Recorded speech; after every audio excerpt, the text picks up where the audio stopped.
Jon comes to us from the Altoona Curve. We visit with him on Fridays. Our conversation brought to you by Marcus & Mack, a law firm representing injured people. Jon, I said Akron for President McKinley. It's Canton, but that's just up the road if you want to go there next week, okay? I may get detoured by the Pro Football Hall of Fame. Well, there's that, too. That is over in Canton. Jon Mozes, the Altoona Curve. Boy, that was pretty special yesterday, wasn't it? You had a couple of horses going on the mound right off the bat in that doubleheader. For sure. Good to see Mike Burrows pick up a win. First Curve starter to finish 5 innings yesterday. But, got to love the consistency from this offense. A hit in each inning of the first game of the doubleheader. You win 5-2 over New Hampshire, and then you break out with a 7-run fifth inning in the second game to make it a nice and smooth 11-2 win in Game 2. I don't think Altoona swept a doubleheader last year. We played probably 6 or 7 of them over the course of the season. So felt good to get a couple of wins back-to-back yesterday. Yeah, you betcha. And, Peguero is a name that we've been hearing for a couple of years, came over in the Marte trade a couple of seasons ago. Jack Sawinski sort of flew under the radar when he came over in that Frazier trade, though, and he's a horse of a guy, too. Yeah, those two guys, batting 3 and 4. Looks like manager Kyron Madison has found something there with Sawinski batting third and then Peguero batting fourth. They have found some consistency between the two of those guys. Sawinski had 4 hits between the doubleheader last night, 2 RBI in Game 1. Peguero came away with 5 hits and drove in 5 across the doubleheader.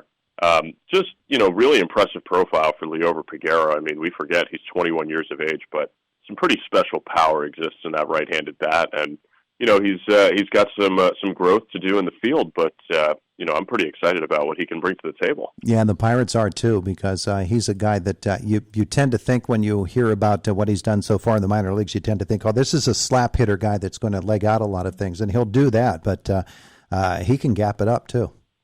For sure, yeah, he's not just a speed guy, even though that is certainly in his game. He can really drive the ball and hit for power, and, that's pretty exciting. As we talked about O'Neill Cruz a year ago, guys that hit for power and can play at shortstop, those are truly valuable players in the majors. Yeah, absolutely. So the Curve this weekend, of course, continuing the series against New Hampshire. One of the names that we've not heard this season, that we've been deprived of seeing so far, and he's probably not even in Altoona, he's probably down in Bradenton right now, is Quinn Priester, but he should be a part of this team. Unfortunately, came up a little bit lame at the beginning of the season. Boy, wouldn't that be a rotation? Boy, it would be nice. I saw some words coming out of Pittsburgh, I believe it was 2 days ago, that he started a throwing progression. He hasn't quite thrown off a mound yet, but, a little oblique issue just sort of popped up on him in his last outing at spring training. And, they had to shut him down. So, I was told right at the beginning of the season, something like 4 to 6 weeks, that maybe he could be on the radar for Altoona, which would put us, early May, maybe mid-May by the time he arrives here. But what an addition that would be to a starting rotation that's actually pretty good between Majinski and Burrows and Luis Ortiz and Kyle Nicholas. Yeah, one of the top prospects in all of minor league baseball. And you're talking about 5 guys that all have bright futures in front of them. Yeah, they could all fill out a Pirates rotation in just a couple of years. Ortiz pitches tonight, and I saw him pitch last year. He's a guy, again, he's you don't hear a lot about him, but when you see him pitch, man, it just pops out at you. Oh, it really does. I mean, you don't see too many guys that throw 95 to 99 miles an hour and then sit there for an entire outing. And, he's got this great side-to-side action on his fastball that, really makes it hard for hitters to time up. And, the slider has come along really nicely. I think you always have to pay attention to those guys that skip over high A. Ortiz was in the rotation at low A Bradenton last year for the whole season. Struck out 113 batters, so you had some sense that he knew how to miss bats, but it's a little bit more impressive than what I was told to expect at the beginning of the year here. He's got a very mature approach on the mound, and, he's got the frame to hold up to pitch 200 innings in a major league season. Yeah, he's on the mound tonight for the Curve, right? That's right. Yeah, Ortiz tonight, and then looking ahead to Kyle Nicholas on Saturday should be exciting. Nicholas has been pretty good for the Curve as well. There's another guy on the Altoona pitching staff that we've heard a lot about coming through the minors, and it's taken him a while to get up through as well. Again, it's one of those situations where you don't realize how young some of these guys are. But Tanaj Thomas is a fellow they got, I think, from Cleveland a couple of years ago. They have really high hopes for him. But is he a bullpen guy? For now, yeah, it seems he's working out of the bullpen, and it seems like that'll be the plan going forward for Thomas. They were looking just to find some more consistency in his delivery, and he went 6 up, 6 down last night, 2 innings out of the bullpen with a couple of strikeouts to finish off the second game of the doubleheader. So, it's another guy with a big fastball. He'll work in the mid 90s with it, and it's about finding that consistency in his motion. That's what our pitching coach Drew Bennis was telling me about before the year. And as soon as he starts to find some of that consistency in repeating his delivery, then they can sort of expand his innings from there. You can say that about a lot of the guys on the Altoona roster right now. Making the leap from high A to double A is really a big step for some of the guys. And some of them have handled it very easily. Some others are still making their adjustments, guys like Jared Triolo and others. But expecting that things are starting to come together for them as the weather warms up, probably they will too.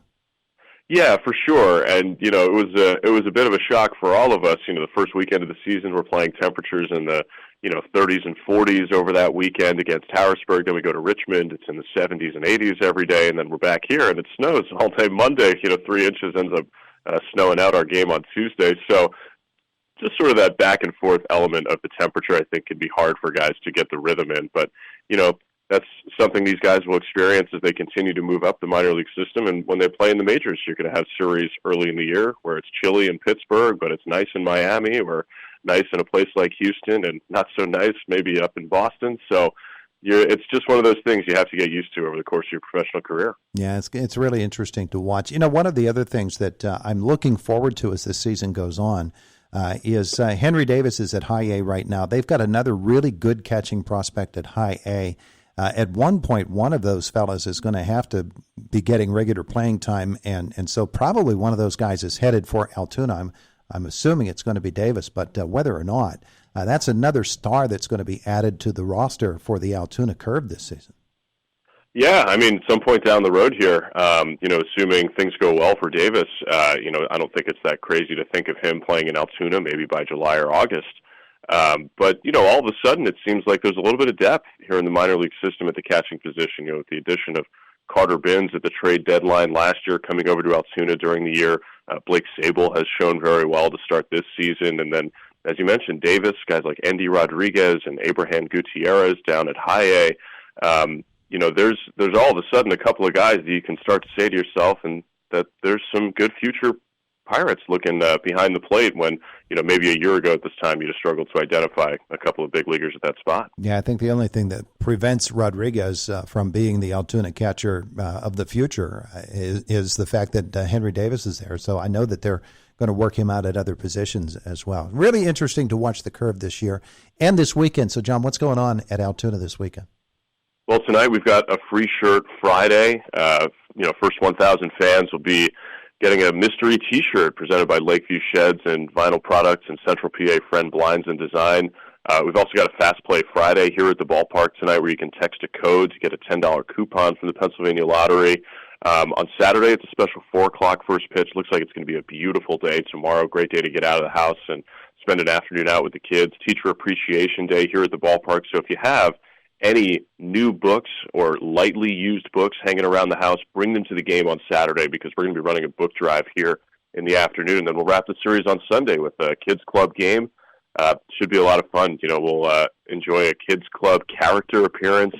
It should be a good weekend here in Altoona. We're looking forward to it. Yeah, sunny and 80s over the weekend, too. I'm sure you're looking forward to that. Yes, it'll be nice not to wear 3 layers to work in the morning and then throughout the game. He's Jon Mozes, the Altoona Curve. Hey, John, thanks for spending some time with us for another Friday. Thank you. Talk to you next week. It is the voice of Indiana County. It's WCCS 101.1 FM and AM 1160. So baseball, the topic of the day.